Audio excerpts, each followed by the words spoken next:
Praise the lord. ప్రభు అయిన యేసుక్రీస్తు ప్రశస్త నామంలో మీ అందరికీ హోసన్నా మినిస్ట్రీస్ తరపున హృదయపూర్వకమైన వందనాలు తెలియపరుస్తున్నాను. ప్రభు మిమ్మల్ని దీవించి ఆశీర్వదించునుగాక. ప్రియులరా, పరిశుద్ధ గ్రంథంలో నుంచి ఈ పూట నీతిమంతుని యొక్క ఆశీర్వాదాలను గురించి కొన్ని విషయాలు మనం తెలుసుకుందాం. ఎందుకంటే నీతిమంతుడు ఈ లోకంలో ఎలా జీవిస్తాడు, ఎలాంటి దీవెనలు పొందుకుంటాడు మనకు తెలియాలి. నానుడి మాట ఏంటంటే, నీతిగా నిజాయితీగా యథార్థంగా బ్రతికితే ఈ లోకంలో మనకు ఎలాంటి మేలు కలగదు, అలాంటి వారికి గుర్తింపు ఏమి ఉండదు, అలాంటి వారికి ఎలాంటి ఘనతలు ఉండవు అనేది నానుడి మాట. సర్వసాధారణంగా మన వాళ్ళ నోట మనం వింటుంటాము, భక్తిగా నీతిగా నిజాయితీగా యథార్థంగా ఉంటే ఏమొస్తుందండి అంటుంటారు. అందుచేత ఈ పూట అసలు నీతిమంతునికి ఎలాంటి దీవెనలు ఉన్నాయని పరిశుద్ధ గ్రంథం చెబుతుంది అనేది పరిశుద్ధ గ్రంథంలో నుంచి కొన్ని మనం చూద్దాం. సామెతల గ్రంథం 18వ అధ్యాయం 10వ వాక్యాన్ని నేను చదువుతున్నానండి. యెహోవా నామము బలమైన దుర్గము, నీతిమంతుడు అందులోనికి పరుగెత్తి సురక్షితముగా నుండును. పురిగారు చూడండి, ఇక్కడ యెహోవా నామము అనేది ఒక దుర్గం, బలమైన దుర్గం. ఈ బలమైన దుర్గంలోనికి నీతిమంతునికి ప్రవేశం ఉందంట. మనం ఏనాడైనా ఇంత తీక్షణంగా ఇంత సుదీర్ఘంగా ఆలోచిస్తామండి? యెహోవా నామము ఒక బలమైన దుర్గము అన్నప్పుడు ఎవరు దాంట్లోనికి ప్రవేశించేది? ఈ లోకంలో ఆస్తి కలిగిన వాళ్ళ, ఈ లోకంలో అంతస్తులు కట్టుకున్న వాళ్ళ, లేక మంచి మంచి ఉన్నత స్థితిగతుల మధ్య ఉన్నత పదవుల మధ్య ఉన్నవారా, లేకపోతే మంచి కులగోత్రాలలో పుట్టి పెరిగిన వాళ్ళ? ఎవరు? ప్రియులారా, ఇక్కడ ఏ కులాన్ని, మతాన్ని, వర్గాన్ని, వర్ణాన్ని ఆయన చెప్పట్లేదు, కానీ లేక పేద ధనిక భేదాన్ని ఆయన ప్రస్తావించట్లేదు. కానీ ఎవరైతే నీతియుక్తమైన ప్రవర్తన కలిగి నీతిమంతుడై ఉంటాడో, అంటే ఈ లోకంలో ఉన్న స్వనీతిని దుర్నీతిని విడిచి దైవనీతిని ధరించుకుని వాడై ఆ సత్ప్రవర్తనని కలిగిన వాడై ఉంటాడో, అలాంటి వ్యక్తికి ఈ బలమైన దుర్గంలోనికి ప్రవేశం ఉందంట. అక్కడ అతడు సురక్షితంగా ఉంటాడు. ఎందుకంటే ఆ దుర్గంలోనికి వెళ్ళిన వ్యక్తి ఇక ఏ అపాయం అతనికి కలుగుతుందని కానీ, ఏదో కీడు అతనికి వాటిల్లుతుందని కానీ, ఏదో అపాయం అతని కుటుంబానికి కలుగుతుందన్న భయమే అతనికి అవసరం లేదు. ఎందుకంటే ఆ సురక్షితమైనటువంటి దుర్గంలో అతను ఉన్నాడు. కొన్ని సందర్భాలలో కొన్ని విపత్కరమైన పరిస్థితులు వచ్చినప్పుడు ప్రభుత్వం వాళ్ళు, అధికారులైన వాళ్ళు తీసుకుని వెళ్ళి ఆశ్రయపురాల వంటి స్థలాలలో వాళ్ళని పెడుతుంటారు. ఆ సైక్లోన్ తప్పిపోయేంత వరకు, లేక ఏదైనా విపత్తు వచ్చినప్పుడు ఆ ఆపద తప్పిపోయేంత వరకు వాళ్ళని తీసుకుని వెళ్ళి ఆశ్రయపురాలలో ఉంచుతుంటారు. అక్కడ వాళ్ళకి అన్ని సదుపాయాలు చేస్తారు. వాళ్ళకి ఏమేమి కావాలనో అన్నీ కూడా సమృద్ధిగా వారికి అనుగ్రహిస్తారు. అలాగా ఒక అధికారులే అలాగ చేస్తే, మరి సర్వశక్తి కలిగిన దేవుని నామము అనేది ఒక బలమైన దుర్గం. ఆ నామాన్ని మనం ధరించుకోవడమే, ఆ నామాన్ని మనం బ్రతకడమే. నేను ప్రభు అయిన యేసుక్రీస్తుకు సంబంధించిన వ్యక్తిని,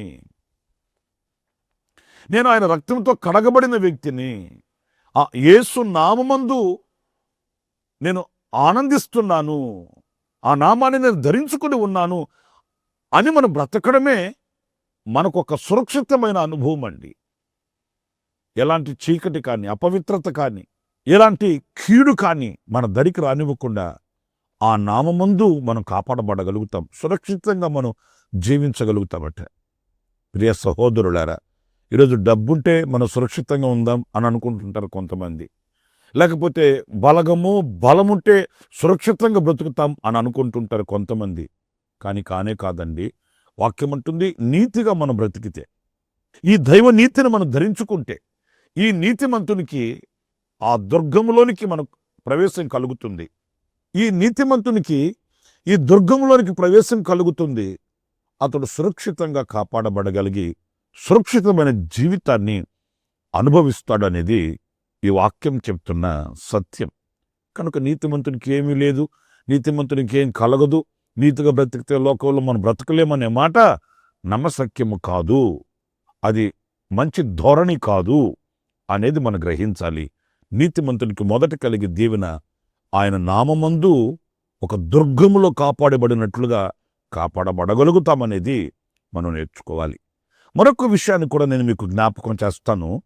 అది కీర్తనల గ్రంథం 37వ అధ్యాయం 17వ వాక్యాన్ని నేను చదువుతున్నానండి. భక్తిహీనుల బాహువులు విరవబడును, నీతిమంతులకు యెహోవాయే సంరక్షకుడు. ప్రియులారా, చూడండి వాక్య భాగంలో నీతిమంతుల కంట దేవుడే సంరక్షకుడై ఉంటాడంటండి. దేవుని పరిశుద్ధ నామానికి మహిమ కలుగుగాక. ప్రియులారా, ఒక దుర్గంలో కాపాడబడడం ఒక విధం అయితే, ఈ వాక్యం ఇంకొంచెం మనకు దివ్యమైనటువంటి అనుభవాలని పరిచయం చేస్తుంది. అదేంటంటే యెహోవాయే అతనికి సంరక్షకుడై ఉంటాడట. అంటే ఆయనే వారిని రక్షిస్తాడు, కాపాడుతాడు, భద్రపరుస్తాడు. ప్రియులారా, చూడండి, లోకంలో రక్షక భటులు ఉన్నారు. వాళ్ళకి రక్షణ ఎవరు? వాళ్ళు కాపాడబడితే కదా వారు మరొకరిని కాపాడుతారు. ఇలాగ మనం పోల్చుకుంటూ వెళితే ప్రతి మనిషికి రక్షణ కావాల్సిందే, భద్రత కావాల్సిందే, ప్రతి వ్యక్తికి కాపుదల కావాల్సిందే. మనకు వాళ్ళున్నారు, వీళ్ళున్నారు, వాళ్ళ కాపుదల నాకుంది, వీళ్ళ కాపుదల నాకుంది అని అనుకోవడం మన అవివేకం అండి. ప్రతిదానిని కాపాడగలిగిన ఒక బలమైన శక్తి మనకు కావాలి. ఆ శక్తి ఎవరి దగ్గర ఉందంటే మనం ఆరాధించే ప్రభు దగ్గర ఉంది. ఎవరిని ఆయన కాపాడుతాడు అనంటే, ఎవరిని సంరక్షిస్తాడు? నీతిమంతులను. మరి నీతిమంతులకు ఏమి లేదనుకోవడం తప్పు కదా, నీతిమంతులకు ఏమి దొరకదు అని అనుకోవడం అబద్ధం కదా. యెహోవా సంరక్షకుడుగా ఉన్నప్పుడు ఎంతది ఘనమైనది, ఎంత ఉన్నతమైనది అనేది మనం ఆలోచించాలి. మన పితరుల చరిత్రలో కూడా మనం చదువుతామండి. నీతిమంతులైన వాళ్ళు అగ్నికి కూడా భయపడలేదు, సింహాలకి భయపడలేదు, వాళ్ళని చంపి వాళ్ళని చిత్రవదనం చేస్తారని బెదిరించినా భయపడలేదు. వాళ్ళు ధైర్యంగా ఉన్నారు. ఎందుకంటే ఈ పరిస్థితుల్లోంచి మా దేవుడు మమ్మల్ని రక్షిస్తాడు, కాపాడుతాడు, ఆయన మమ్మల్ని సంరక్షిస్తాడు, ఆయన మమ్మల్ని రక్షించేవాడే కానీ భక్షించేవాడు కాదు అని విశ్వసించారు. నీతిమంతులై నిలిచారు. వాళ్ళు చరిత్ర పుటాలలో వన్నెకెక్కారు. ప్రియులారా, వాళ్ళ యొక్క జీవిత అనుభవాలు ఈనాటికి సజీవమై మనతో మాట్లాడుతూనే ఉన్నాయి. ఈరోజు మనమైనా, మన కుటుంబాలైనా, సంఘమైన, సమాజమైన కాపాడబడాలి, సంరక్షణలో ఉండాలి అని అనుకుంటే ఆ సంరక్షణను కలుగు చేసే గొప్ప దేవుడున్నాడు. ఆయన మన ప్రభు అయిన యేసుక్రీస్తు. కనుక ఈ సంరక్షణ ఈరోజు ఒకవేళ ఇంతవరకు మనకు లేకపోతే, అలజడులతో అల్లాడిపోతూ, కలవరాలతో కన్నీళ్లు పెడుతూ, వేదనతో వ్యధ చెందుతూ, ఎవరూ లేరు అనే ఆవేదనల మధ్య ఒకవేళ పొగసగలు కక్కుతూ జీవితాన్ని భారంగా మార్చుకొని ఉంటే, ఇదిగో ఈ మాటలు వింటున్న నా సహోదరులారా, నీతిమంతులకు ఆయన సంరక్షకుడై ఉంటాడు. ఆ నీతిని మనం కలిగి ఉండడానికి మనం తీర్మానం చేసుకోవాలి. ఈ నీతిని మనం ధరించుకోవాలి. ఈ నీతియుక్తమైన ప్రవర్తనని మనం అలవర్చుకోవలసిన అవసరం ఎంతైనా కూడా మన మీద ఉంది. ఇంకొక మాట కూడా నేను మీకు పరిశుద్ధ గ్రంథంలో చూపిస్తాను. కీర్తనల గ్రంథం 34వ కీర్తన 17వ చరణంలో మనం చదివినప్పుడు అక్కడ వ్రాయబడిన మాట, నీతిమంతులు మొరపెట్టగా యెహోవా ఆలకించును, వారి శ్రమలన్నింటిలో నుండి వారిని విడిపించును. దేవుని పరిశుద్ధ నామానికి మహిమ కలుగునుగాక. ఇక్కడ చూడండి, నీతిమంతుల మొర్ర ఆయన వింటాడంట, వారికి కలిగిన శ్రమలన్నింటిలో నుండి. అవి ఏ శ్రమలైనా, ఏ ఇబ్బందులైనా, ప్రియులారా, ఆ శ్రమలన్నింటిలో నుండి వారిని ఆయన విడిపిస్తాడట. అందరూ ప్రార్థన చేసేవాళ్లే, అందరూ మొరపెట్టేవాళ్లే, అందరూ దేవుని సహాయాన్ని కోరుకునేవాళ్లే. కానీ ఎవరికి ఆయన ఉత్తరం ఇస్తాడు, ఎవరిని విడిపిస్తాడు, ఎవరికి తోడై ఉంటాడు అనేది ఈ వాక్యం చెప్తున్న సత్యం ఏంటంటే, నీతిమంతులకు ఆయన చెవియొగ్గి ఉంటాడట, వాళ్ళ మొర ఆలకిస్తాడట, వాళ్ళ శ్రమలలో నుండి ఆయన విడిపిస్తాడట. ఏ శ్రమలు లేవు అనేవాళ్ళు ఈ లోకంలో ఎవరు లేరండి. ఎంత చెట్టుకి అంత గాలి అన్నట్లు ఏదో ఒక శ్రమ, ఏదో ఒక శోధన, ఏదో ఒక ఇబ్బంది సర్వసాధారణం. అయితే వాటిలన్నింటిలో నుంచి విడిపించగలిగిన శక్తిగల దేవుడు మనకు కావాలి. ఆ విడిపించేవాడు లేకనే కదా అలసి సొలసి సొక్కి సొమ్మసలిపోయి విరక్తి చెంది అఘాయిత్యాలకు పాల్పడి ఎన్నో అపశృతులు మనం చూస్తున్నాము, వింటున్నాము. ఆ విడిపించే నాదుని మనం ఎందుకు చేరుకోలేకపోతున్నాం? ఆ విడిపించే దేవుని ఎందుకు ఆశ్రయించలేకపోతున్నాము? విడిపించే దేవుని ఎందుకు ఆశ్రయించి ఆరాధించలేకపోతున్నాం అనేది ఒక ప్రశ్న కాదా? నీతిమంతులుగా మనం బ్రతికితే, నీతిమంతులమై మనం ఉంటే ఎన్నటికీ మనం కదల్చబడము. మన ప్రార్థన ఆయన ఆలకిస్తాడు. మన శ్రమలన్నింటిలో నుండి ఆయన విడిపిస్తాడు. ఒకవేళ మన శక్తికి మించిన శ్రమలు కావచ్చు, ఒకవేళ ఏ మనుషులు మనకు సహాయం చేయలేని పరిస్థితులు కావచ్చు, కానీ ఆయన మనకు మొండి చేయి చూపించేవాడు కాదు. ఆయన వెన్ను చూపించే దేవుడు కాదు. ఆయన మనం దాటుకుని వెళ్ళే దేవుడు కాదు. అపాయంలో నుంచి ప్రార్థన చేసినప్పుడు, శ్రమలలో నుండి ప్రార్థించినప్పుడు పిల్లరా ఆయన మన ప్రక్కన నిలుస్తాడు. ఆయన మనకు విడుదల ప్రసాదిస్తాడు. ఆయన మనల్ని ఉన్నతమైన మార్గంలో నడిపించి ఆయన కొరకైన పత్రికలుగా మనల్ని వాడుకొనుటకు ఆయన శక్తి గల దేవుడండి. దావీదు జీవితంలో మనం చదువుతాము, వెళ్ళిన ప్రతి చోట యెహోవా అతనికి తోడై ఉన్నాడట. ఎందుకంటే ప్రతి చోట అతనుకున్న ఆపద ఏంటి ప్రభువుకి తెలుసు.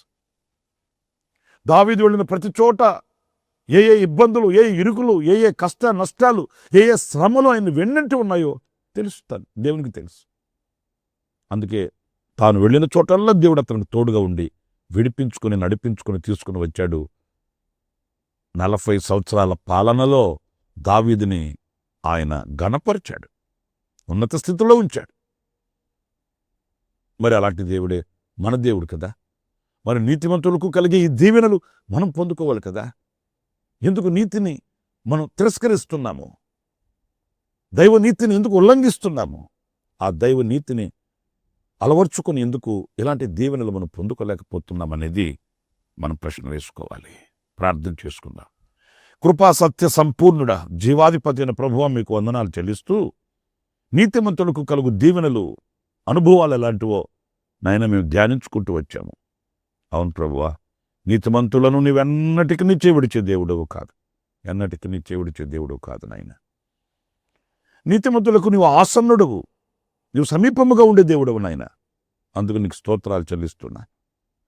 నీతిమంతునికి నాయనా నీవు ఒక దుర్గములో ప్రవేశం కలిగించిన దేవుడవు. నీ నామము ఒక బలమైన దుర్గం, అందులోనికి ఆహ్వానించిన దేవుడవు. నీతిమంతులకు సంరక్షకుడుగా ఉన్న దేవుడవు. నీతిమంతుల మొర విని వారిని విడిపించే దేవుడవు. మేమే గుర్తించలేకపోతున్నాము. నీతికి శిరస్సు వంచి, నీతిని అనుసరించి, నీతి మార్గములలో నేను వెంబడించి నీ దీవెనలు పొందుకోవడానికి మాకు కావలసిన కృపను మెండుగా మీరు మాకు అనుగ్రహించి నడిపించమని నన్ను మమ్మల్ని మీ చేతికి సమర్పించుకుంటూ, ఈ మాటలు వింటున్న ప్రతి బిడ్డని, ఈ ప్రార్థనలో ఏకీభవించిన ఒక్కొక్క వ్యక్తిని నాయన మీరు చేపట్టి దృఢపరిచి ధైర్యపరిచి స్నేహించి మీ బిడ్డలను మీరు ఆదుకొనమని ఆశ్చర్యకరమైన మీ హస్తానికి అప్పగించుకుంటూ యేసు నామములో ప్రార్థించి వేడుకొనుచున్నాను తండ్రి.